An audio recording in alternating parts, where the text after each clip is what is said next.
안녕하세요. 오늘 3차 시 시작하도록 하겠습니다. 저번 시간에 갑신정변 하다가 끝났죠? 이어갈게요.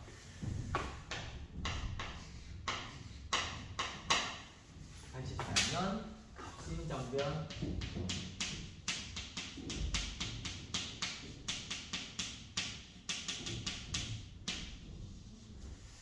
자, 저번 시간에 배경까지 했었고요. 배경은 82년 이모군란을 계기로 개화파가 급진개화파와 온건개화파로 구분이 된다.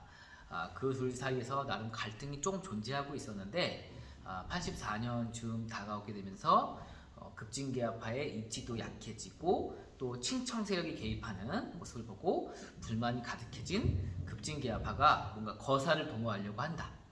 그 거사를 도모하려고 하는 과정 중에 방해물이라고 할 수 있는 청나라 군대는 전쟁으로 인해서 우리나라에서 일부 철수하게 되고, 그리고 일본군에서 또 도움 약속이 오게 되면서 김옥균은 결국 거사를 계획하게 됩니다. 그게 84년도의 일인 거죠. 자, 84년도에 이제 그 과정으로 가겠습니다.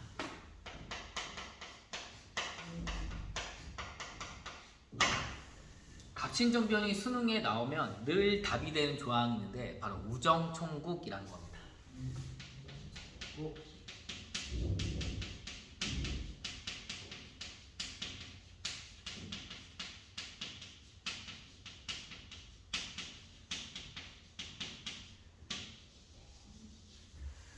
84년도에 개화정책의 여러 소관 중에 하나로 근대적 우체국이라고 할 수 있는 우정총국이 처음 열리게 되었어요. 그에 대한 이제 오픈 파티죠. 개국 축하연이라고 해서 이 파티가 열리는데, 어쨌든 이건 개화정책의 소산이기 때문에 온건개화파든 급진개화파든 다 축하를 하러 이 장소에 모이게 됐어요. 김옥균은 이제 이거를 이용하려고 했던 거죠. 그래서 이 우정총국에서 개국 축하연 때 온건개화파, 급진개화파가 다 모였을 때 문을 이제 한 군데만 열어놓고 불을 질러버립니다. 그리고 이제 거기서 입구가 하나뿐이니까 거기서 나오는 온건개화파들을 하나하나씩 제거하기 시작한 거죠. 그래서 이 우정총국 개국 축하연을 계기로 온건개화파와 특히 이제 대부분이 민지 세력이거든요. 이들이 발을 제거합니다. 생각보다 또 많이 죽진 않았어요. 이제 그때 같이 초대했던 사람 중에 알렌이라고 하는 사람이 있었는데 이 사람이 의사였거든요. 그래서 바로 거기에서 찔린 사람들을 바로 꿰매고 수술을 했던 기록도 남아 있습니다. 우리나라 최초의 외과 수술 기록이라고도 하기도 하죠. 자, 여기에 이제 있게 됐고요. 그리고 나서 이제 민씨 정권은 권력을 장악을 하게 됩니다. 자, 급진개화파가 권력을 장악을 하고, 그리고 나서 이제 어떻게 하냐, 본인들이 원하는 개혁 정당을 발표하게 됩니다.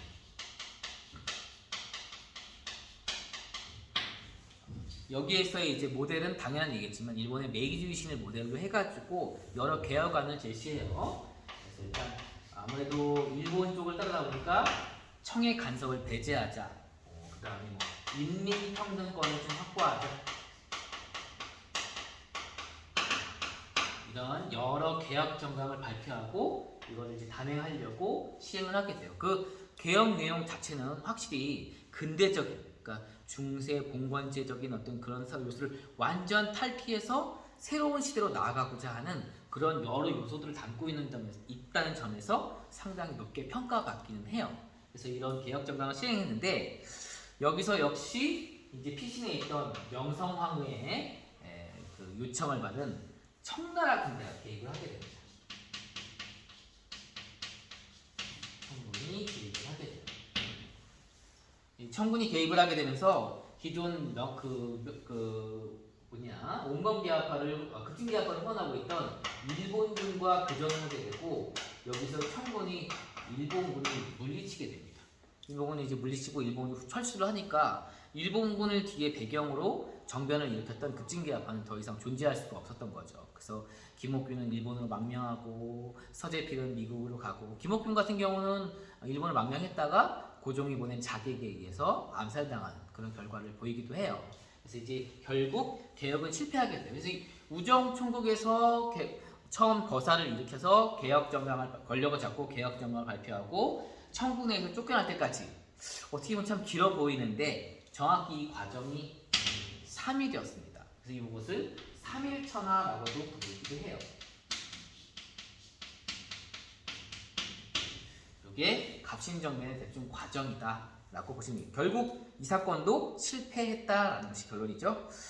자, 여기에 이제 결과 및 영향을 좀 살펴보겠습니다.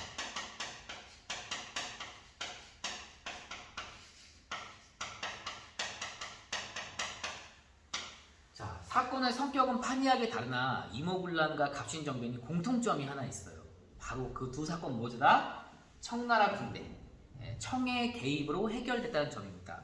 따라서 청이 개입을 해서 우리나라의 내정을 문제를 해결해 줬다 보니까 이 이후에 청의 내정 간섭은 더욱더 심해지게 돼요.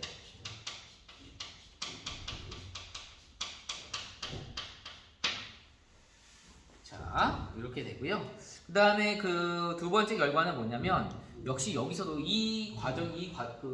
급진비합화 사건을 일으키는 이 과정 중에서도 또 많은 일본인들이 피살당하고 일본인 공사 간에 좀 피해를 입는다거나 이런 요소들이 보입니다. 그래서 거기에 대해서 우리 조선 정부가 배상을 하는 한성조약이라는 게 체결돼요. 이것도 역시 배상금을 준다 이렇게 할 수가 있습니다. 자, 그다음에 세 번째로는 매우 중요한 조약이 하나가 있는데요. 바로 이 갑신정변의 과정 중에 바로 이 조항, 청군이 개입하면서 일본군과 교전했다는 조항이 있죠. 이 부분에서 이제 우리나라에서 처음으로 두 외세가 부딪혀 본 거예요. 두 외세는 아직 마음의 준비는 안 됐는데 조선을 놓고 언젠가는 격돌해야 한다는 건 알고는 있었으나 사실 준비가 안 된 상태에서 격돌한 거죠. 그리고 서로 이제 좀 느끼죠. 우리가 계속 여기 머물고 있다간 언젠가는 이거 부딪힐 것이고 이거는 서로에게 좀 좋지 않은 영향을 현재는 줄 수 있다. 그렇다면 나중을 위해서 일단 둘이 동시에 좀 사라져주는 그런 모습으로 가자 라고 해가지고 둘이 조약을 체결하게 돼요. 자, 이 한성조약 같은 경우는 여기 좀 다시 지울게요.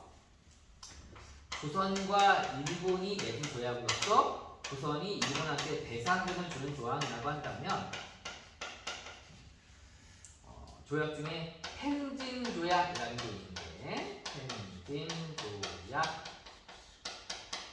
이 텐진조약은 청과 일본이 맺은 조약이다. 이모군란 이후 상호 주둔하고 있는 청군과 일본군을 동시에 철수시키자 는 조항이 들어가 있고요. 또 향후 조선에 무슨 문제가 발생했을 경우 파병할 때 서로 상호 통보해서 동시에 파병할 수 있게 하자라는 조항도 들어가 있습니다. 텐진 조약이 조금 중요해요. 이게 나중에 한국사에 영향을 끼쳐요. 뭐 아시는 분은 다 아시겠지만 10년 뒤에 1894년 동학농민운동이라는 것이 일어났을 때 그걸 이제 진압하지 못한 조선 정부가 청군의 도움을 요청하거든요. 그때 일본군도 같이 상륙하게 되는데 그 근거가 이 텐진조약이다라고 보시면 되겠습니다. 자, 그리고 이 사건의 의의와 한계도 보도록 하죠. 의의와 한계. 자, 먼저 여기 조금 안 보이니까 요 오른쪽 위로 올라갈까요? 자, 먼저 의의. 이 사건을 좀 좋게 보자라고 한다면 어떤 부분이 있냐라고 한다면 어쨌든 간에 실패는 했으나 근대 국가를 수립하려고 했던 것은 사실이다. 보다 진일보한 정치 체제를 만들고 많은 사람들이 평등한 국가를 만들려고 했다는 점에서는 상당히 높게 평가를 받아요. 하지만 그럼에도 불구하고 결국 실패했잖아요. 한계점을 명확히 존재를 하는 거예요. 한계점은 이 갑신정변을 일으킨 주체 세력이 급진기합파인데 급진기합파가 너무나 일본이라고 하는 외세에 의존했다는 점이 한계로 될 수가 있고요. 그 다음에 두 번째 한계는 이러다 보니까 당시에 그 우리나라 대부분의 정서는 반일 정서가 좀 팽배해 있었어요. 1876년 강화도 조약을 맺고 나서 우리나라와 일본 교역하는 동안 일본의 경제적 침탈이 심화되고 그 심화된 경제 침탈로 민중들의 삶이 많이 악화되어 있었거든요. 그런 정세 속에서 일본을 등에 업은 개혁이 민중들 입장에서 달가울 리 없어요. 따라서 급진개합파라고 하는 소위 엘리트 정치 세력이 일으킨 이 갑신정변이라고 하는 사건에 민중들의 지지 또는 지원은 있을 수가 없었던 겁니다. 그래서 민중들의 지지가 없었다. 다른 말로 위로부터의 개혁이었는데 우리 한국사를 쭉 살펴보게 되면 아래로부터의 지지를 받지 못한 이런 단순 소위 정변이 성공하는 경우는 극히 드문 모습을 보여요. 역시 백성들의 지지, 국민들의 지지가 바탕이 돼야지만 큰 거사가 이루어질 수가 있는 거죠. 자, 그리고 나서 이제 각신정변이 실패하고 나서 좀 특이한 사건도 일어나게 돼요. 1885년도 이 19세기 후반에 전 세계적으로 강대국 중에 러시아라는 국가가 있었는데 이 러시아라는 국가는 영토가 광대했음에도 불구하고 너무 북쪽에 있고 추운 관계로 겨울이면 늘 바닷가가 얼었어요. 그래서 이 러시아의 큰 꿈 중에 하나는 겨울에도 얼지 않는 항구, 부동항이라고 하는데요. 이거를 확보하기 위해서 계속 남으로 내려오는 남하 정책을 추진하고 있었습니다. 그런 러시아의 팽창 정책에 전 세계적으로 맞서고 있는 국가가 있었으니 그 국가가 영국이었어요. 근데 이 시기쯤 됐을 때, 80년대 중후반쯤 됐을 때 러시아는 이미 남하 정책으로 우리나라 그 국경선 위쪽까지 이미 세력을 확대한 상황이었거든요. 러시아의 팽창이 심상치 않다고 봤던 영국은 러시아의 팽창을, 조선에서의 팽창을 저지시켜야 한다라는 그런 명분을 가지고 우리나라의 섬을 불법적으로 점령하는 사건을 일으키게 됩니다. 이거를 뭐라고 하냐? 거문도 사건이라고 해요. 영국이 우리나라 섬을 불법적으로 점령했다는 것을 의미합니다. 불법 점령. 자, 따라서 85년경쯤 되면은 우리나라의 정세가 너무 복잡해지는 거예요. 기존의 청과 일본도 우리나라를 차지하겠다고 서로 싸우고 있는 판국인데 여기에 러시아와 영국까지 가세를 해버린 거죠. 자칫 잘못하면 국제적인 전쟁, 세계대전이 될 것 같은 그런 안 좋은 상황이 보이는 거예요. 따라서 당시에 이제 여러 정치 전문가들은 이럴 거면 유럽의 국가들 중에 스위스나 오스트리아 같이 세계대전이 발발했을 때 어느 편에 가담하지도 않고 가운데를 지키는 국가들이 있어요. 영세중립국이라고 하는데 이런 국가들처럼 조선도 좀 만들어보자. 그래서 나오게 된 것이 뭐냐? 조선 중립화론이라는 것이 나오게 됩니다. 조선 중립화론. 약간의 내용은 조금씩 다르긴 하나 그게 주장한 그 학자들 중에 유명한 사람은 2명 정도 될 수가 있는데요. 우리나라 쪽에서는 육일준 서유경론 쓰신 분이죠. 줄 수가 있고요. 또 한 분은 왠지 추위를 잘 탈 것 같은 부들러라는 분이 있어요. 네, 독일 분이시고요. 이분들이 독립한을 주장했지만 실제 이루어지진 않습니다. 이런 상황에서 서로 눈치를 보고 있는 상황에서 한 10년 정도 큰일 없이 국내 정세가 흘러가게 돼요. 그래서 80년대까지는 이 각신정변 이후에 우리는 이렇다 할 사건은 없이 어떻게 보면 안정이라고는 좀 보기 어렵고요. 불안한 그런 진공 상태가 쭉 갑니다. 그러다가 이제 문제해인 1894년이 찾아오게 됩니다. 수능이나 내신에서 많이 낼 수밖에 없는 해예요. 카메라를 좀 옮길게요.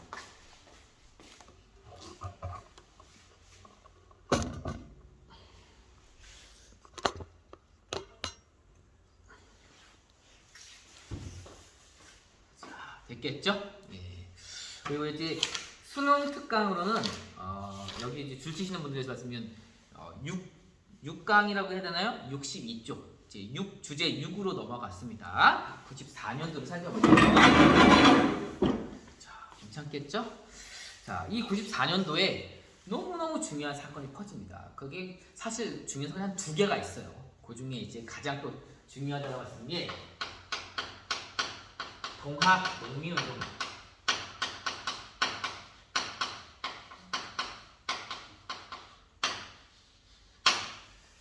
지금 이제 한국사는 올해를 기점으로 고3에 이제 2009 개정교육과정에서 2015 개정교육과정 넘어가면서 수능 모의고사가 작년과 좀 다른 체계를 보일 건데요. 여태까지 보였었던 그 동학농민운동의 기출문제는 거의 대부분, 특히 수능을 기준으로 보자면은 대부분이 동학농민운동의 과정에 들어가 있어요. 그래서 이 과정, 동학농민운동은 크게 4단계 정도로 구분돼서 있거든요. 그 4단계에서 각각 어떤 게 있었고 그 사이사이에 어떤 것도 있었는지 그게 이제 포인트입니다. 조금 어려울 수 있으려나요? 근데 그렇게까지 어렵진 않습니다. 자, 여기 이제 동학농민운동이 일어나게 된 걸 살펴보기 전에 먼저 개항 이후를 살펴볼게요. 1876년 강화도 조약을 맺고 나서 개항 이후에 어떠한 모습이 나오고 있었냐? 먼저 하면은 일본 쪽에서의 경제 침탈이 심화되고 있었어요.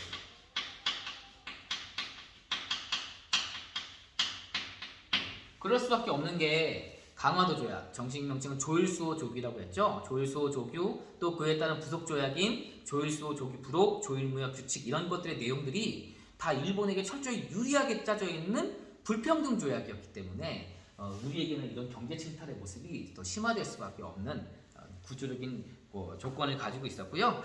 여기 이제 그 두 가지 모습으로 나오게 되는데 일단 곡물,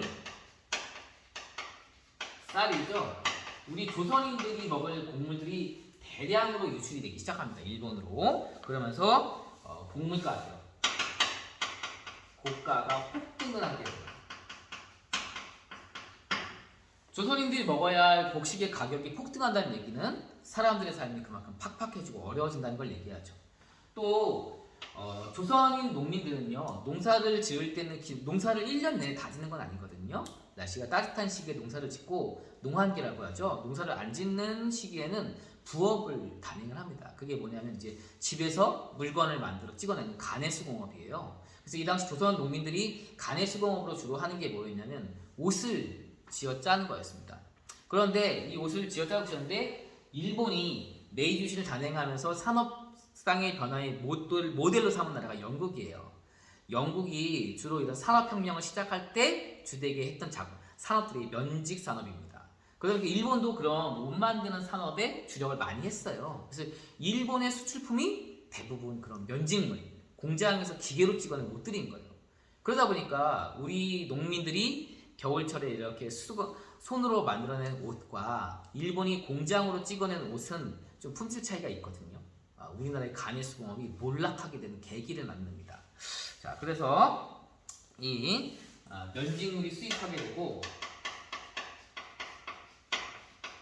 면직물이 들어오게 되면서 농민들의 가내수공업이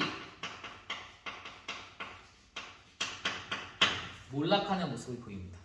농민들 가뜩이나 살기 힘들어 죽겠는데 먹고 살아야 할 곡식 가격은 폭등하고 있고, 그 다음에 부업으로 만들어 팔아야 할 면직물은 일본 제품이 밀려서 팔리지도 않는 상황이 된 거죠. 자, 그러면 이렇게 백성들이 좀 살기 어려우면 이에 대해서 정부가 뭘 해야 하잖아요. 우리도 지금 코로나 이제 2년 넘게 진행되고 있는데 이 시기에 정부가 당연히 국민들을 먹고 살기 힘든 국민들을 위해서 뭔가를 해줘야 하는 거잖아요. 이때 그럼 우리나라 정부는 뭐 하고 있었느냐? 이 당시 우리나라 정부는 좀 안타깝지만 무능, 능력이 없었고요. 오히려 어떻게 하고 있었냐? 이 가난한 농민들을 뺏고 살려는 수탈의 모습을 보이고 있었습니다. 따라서 이건 결과적으로 뭐냐면 농민들은 지금 살기는 아주 힘든 최악의 조건이 돼가고 있는데 그거를 도와줄 수 있는 존재가 아무도 없는 상황이 된 거예요. 이때 농민들이 기댄 게 뭐냐? 종교입니다. 그 종교가 동학이라는 종교였어요. 그래서 이 시기가 되면 대다수 농민들 중에 대다수가 동학을 믿기 시작을 합니다.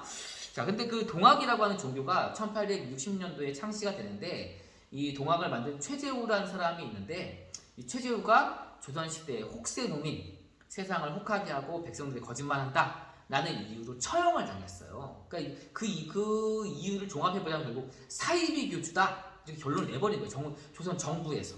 근데 그 사이비 교주가 만든 종교는 사이비 종교잖아요. 사이비 종교를 대다수의 농민들이 지금 그냥 믿고 있는 상황이 돼버린 거예요.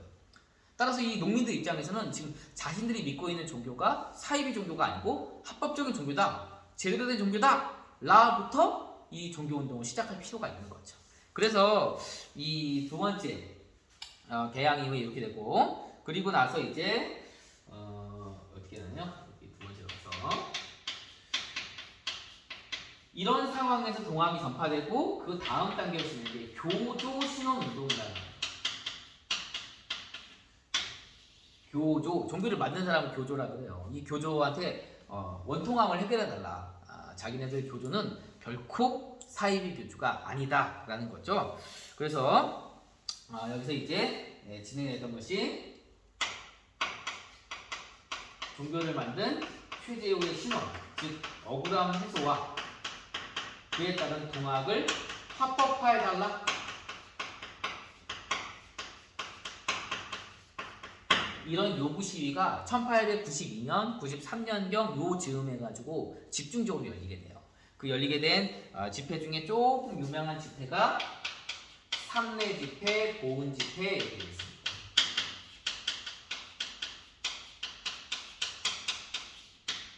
집회가 열리게 됐어요. 그리고 나서 동학이 사실상 이제 막 올라오고 있는 이 추세에 맞이한 연도가 1894년도인 거예요. 그 1894년도 동학 농민운동이 전개되기 시작합니다. 1894년 동학 농민운동이 전개가 돼요.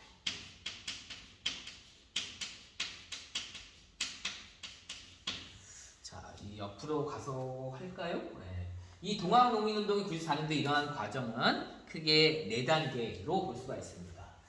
첫 번째로는 이제 뭐가 있냐? 첫 번째 단계는 고구 농민봉기를 들 수가 있어요. 1890년 한 1, 2월 경에 있었던 단계라고 보시면 되겠습니다.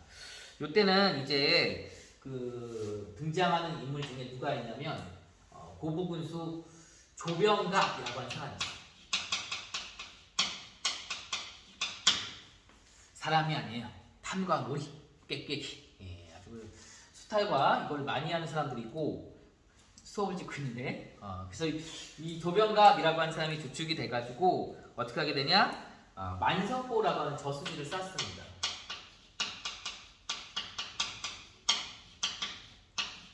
이거는 저수지 쌓게 하고 잠시만요.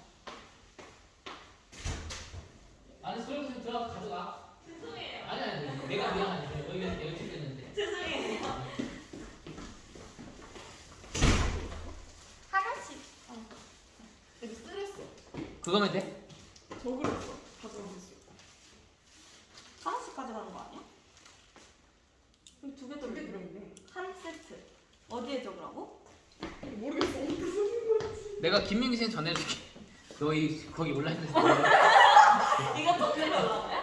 그런데 어떻게 하시 모르겠다 지금. 안녕히 계세요. 김민기 쌤한테 얘기해 놓을게. 감사합니다. 자, 다시 끊고 갈 수가 없어서 계속 이어가겠습니다. 자, 만석보란 저수지를 쌓게 하는데 여기서 이거를 쌓는 과정에서 노동력을 막 강제로 할당하고 또 거기서 막 세금도 억울하게 걷고 하는 과정에서 이 조병갑이 온갖 비리와 수탈을 자행해요. 여기서 뭐 수많은 농민들이 정말 말도 못하는 피해를 입게 되죠. 이 탐관오리의 학정은 사실은 뭐 조병갑뿐만이 아니었어. 이 당시는 삼정의 문란이라고 해서 사실은 광범위하게 퍼져 있는 것이긴 하지만 조병갑은 또 그 중에서도 아주 그냥 비리와 수탈을 아주 그냥 밥 먹듯이 하는 사람이었습니다. 이 당시에. 자, 이에 대해서 이제 당연한 얘기겠지만 여기 가만히 있으면 안 되겠다라고 여겼던 사람이 누구냐면 당시 전봉준이라고 하는 사람이었어요. 전봉준. 그래서 이 전봉준이 당시에 이제 뭘 돌리냐면 사발통문이라는 걸 돌립니다.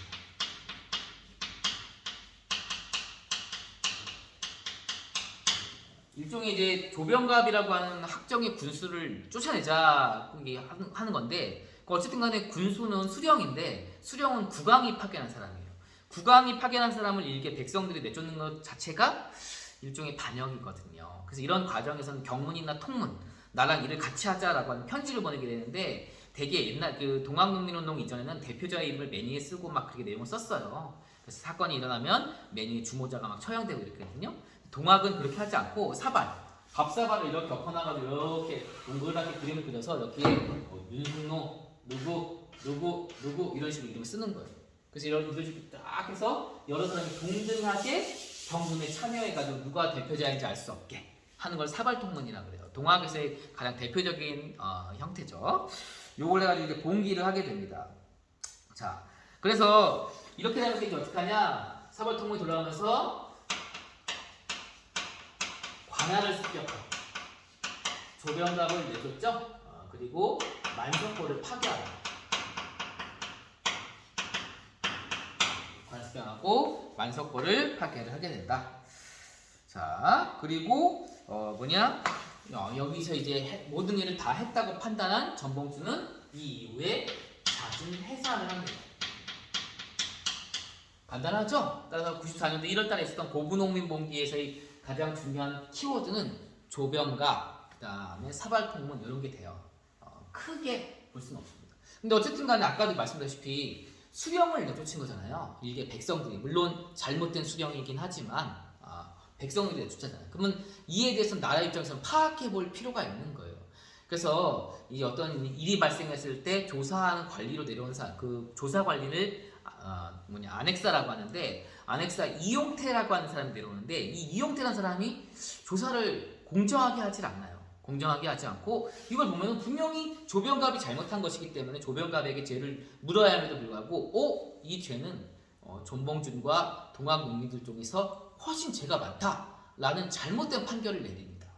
자, 그러니까 이제 이미 조병갑을 내쫓고 해산을 해가지고 평화를 안착되어 있던 동학농민들은 이게 뭐야? 우리는 잘못한 게 없는데 이용태 왜 그러지? 야, 우리 안 되겠다. 정부에서 파견한 사람이 잘못된 거는 정부가 잘못된 거니까 이에 대해서 들고 일어서자! 라고 하면서 아주 크게 일어서게 됩니다. 이게 이제 두 번째 단계예요.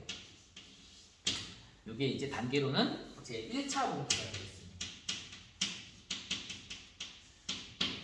자, 1차 여기 고부농민봉기에서의 배경이 조병갑의 수탈이라고 한다면요. 1차 봉기에서의 배경 오늘 살펴보게 되면 1차 봉기에서의 배경은 안핵사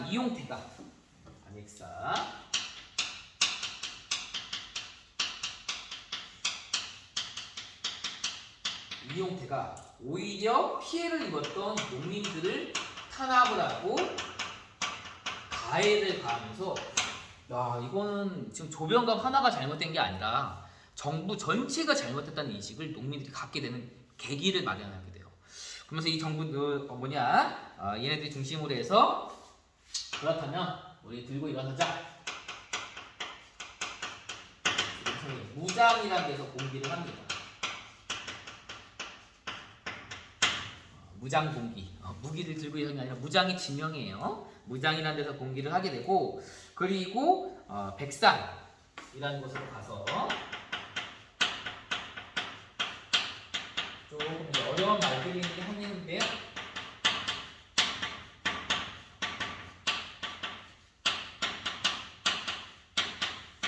제폭금인 보국안민, 폭정을 제거하고 백성들을 구하자. 나라를 보호하고 백성들을 편안하게 하자. 이런 구호를 가지고 동학의 점점 더 규모와 위세를 넓혀가면서 봉기의 크기를 넓혀갑니다. 이렇게 되니까 이 정부 입장에서는 이거를 냅둘 수가 없는 거예요. 단순 그냥 지역에서 수령을 내쫓은 단순 사건이 아니라 이거는 모욕 사건이다를 판단해가지고 정부에서 관군을 파견하게 됩니다. 그리고 조선 그 관군 정부군이죠. 정부군이 이 전봉준이 이끄는 동학 농민군과 부딪히게 돼요. 이것이 황룡촌 전투, 또 황포현 전투.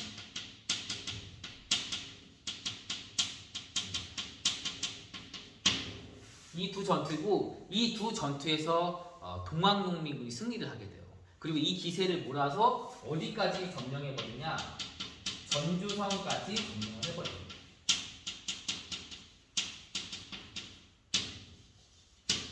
자, 이 전주성 점령은 조선 정부에게 좀 큰 충격이었어요. 조선의 왕들이 이성계의 후손들이잖아요. 이성계의 본관이 뭐죠? 전주이씨. 조선 왕의 가장 본관의 중심이 되는 그곳을 농민군들이 점령을 한 거예요. 여기에 이제 조선 정부가 큰일 났습니다. 이거 어떻게 하지? 막을 수 없겠네? 라고 하면서 어떻게 하게 되냐? 조선 정부가 외세의 도움을 요청하게 돼요. 바로 중국 청나라였어요. 중국 청나의 도움을 요청했는데 아까 내용 기억나실런지 모르겠네요. 갑신정변 이후 체결된 텐진 조약이라고 하는 조약에 의하면 청나라 군대가 파병이 되면 일본 군대도 자동적으로 파병되는 조항이 있었어요. 그래서 그 조항에 의거하여 동학농민군을 진압하기 위해서 청군과 일본군이 아산과 인천으로 각각 우리나라로 넘어오게 됩니다. 자, 이러면서 이제 농민군이 이제 고민을 하게 돼요. 왜냐하면 동학농민군의 그 2대 캐치프레이즈 주장이 뭐냐면 반봉건 반회세, 잘못된 사회 경제적 체제를 타파하자. 반봉건이라고 한다면 반외세, 우리나라의 문제는 우리 스스로 힘으로 다른 나라의 외세의 개입은 반대한다는 것이 동학농민운동의 가장 중요한 지향점이었는데 그 지향점을 자기네들이 지금 어떻게 보면 훼손하고 있다는 거예요. 왜냐하면 청과 일본이랑 외세가 들어왔기 때문에. 그래서 이 이후에 청과 일본군이 이제 들어온 이후에 전주성을 점령하고 있는 동학농민군과 전주성을 포위하고 있는 정부군 사이에서 협상이 이뤘죠. 그 협상이 이제 이뤄진 것 중에 특히 동학농민군이 여러 요구한 조항들이 있어요. 이걸 패전개혁이라고 하는데 그 패전개혁안을 조선 정부가 수행하고 조선 정부는 정부대로 개혁기구를 만들어서 시행을 하게 되고 동학농민들대로 지방에 내려가서 개혁을 시행하죠. 그러면 우리 더 이상 이렇게 무력 사용하지 않겠다라는 합의하에 두 군대가 약속을 맺고 해산을 하게 됩니다.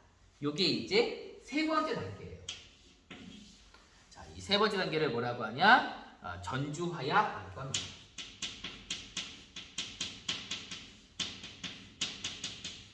전주화약. 자, 그래서 이 전주화약 밑에 부분은 내용이 조금 중요한 내용들이 있어서요. 일단 오늘 수업 내용은 여기까지 할게요. 자, 일단 3차 시는 여기까지 끝내고 4차 시에 다시 동학농민운동 중간 과정부터 이어가도록 하겠습니다. 오늘 고생하셨습니다.